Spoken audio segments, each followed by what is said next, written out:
Bonjour à toutes et à tous, cette vidéo prouve que Kazuo est bien impliqué dans le projet Sunarize depuis le début et que tous les fondateurs vous mentent. Elle démontre également que l'annonce du report de l'ouverture, prétendument due à un décès dans la famille d'un des développeurs, est un mensonge créé de toutes pièces. Sachez que Kazuo est une personne ayant arnaqué plusieurs membres de la communauté Minecraft. Il doit une somme importante, dont actuellement 1500 € à Seguiyu. Pour commencer, il est important de savoir que Kazuo était initialement le fondateur de Sidaria, travaillant avec Zordix et Seguiyu, tous deux également fondateurs. Sidaria possédait un dépôt GitHub auquel seules ces trois personnes avaient accès. Malgré les controverses entourant Kazuo, Gizmo et Zaakes ont décidé de s'associer avec lui pour créer un nouveau serveur, car sans lui, ils en étaient incapables. Ils étaient bien conscients des risques encourus en lui accordant leur confiance. Pour échapper à sa mauvaise réputation, Kazuo changeait de pseudo, devenant Newis et se faisant passer pour une autre personne, tout en étant couvert par Gizmo et Zaakes. Mais revenons au dépôt GitHub de Sidaria. Il n'y a pas si longtemps, Zordix, en consultant par hasard le dépôt GitHub, a découvert un utilisateur nommé Newis, qui n'était autre que Kazuo. Kazuo avait oublié qu'il était encore listé dans l'organisation Sidaria sur GitHub. Et comme il avait le même compte, mais seulement il avait changé de pseudo et que seules ces trois personnes avaient accès au dépôt GitHub, nous avons compris que Kazuo s'était renommé en Newis.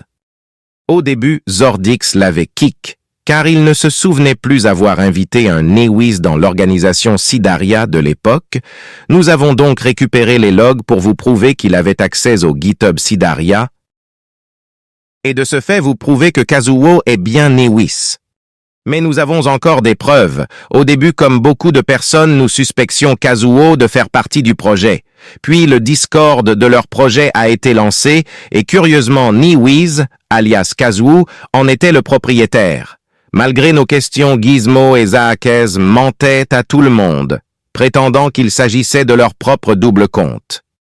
Ou encore des tickets avec des prestataires où tous les fondateurs du projet prennent part, on y voit Gizmo, Zaakes et Newis qui parlent. Il n'y a aucun intérêt à ce que Newis soit le double compte de Gizmo ou Zaakes. Puis est venue l'annonce du report de l'ouverture à cause du décès dans la famille d'un des développeurs souhaitant rester anonyme. Les joueurs curieux réclamaient des informations supplémentaires, notamment sur l'identité du développeur. Ils n'ont reçu aucune réponse.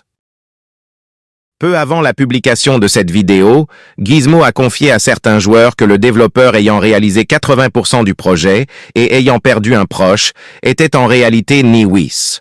Or, nous savions déjà que Newis était Kazuo. Donc, le développeur en question n'existait pas, Newis étant en fait Kazuo. Ils ont menti sur un sujet grave, uniquement pour éviter les reproches des joueurs.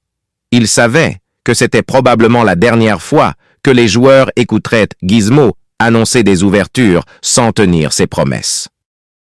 Ils pensaient qu'aucune preuve réelle ne pourrait démontrer que c'était bel et bien Kazuo. Ils inventaient des versions différentes pour chaque joueur. Ces personnes se sont moquées de toute la communauté et ont abusé de votre confiance. Ils ne méritent pas que les joueurs leur accordent du crédit.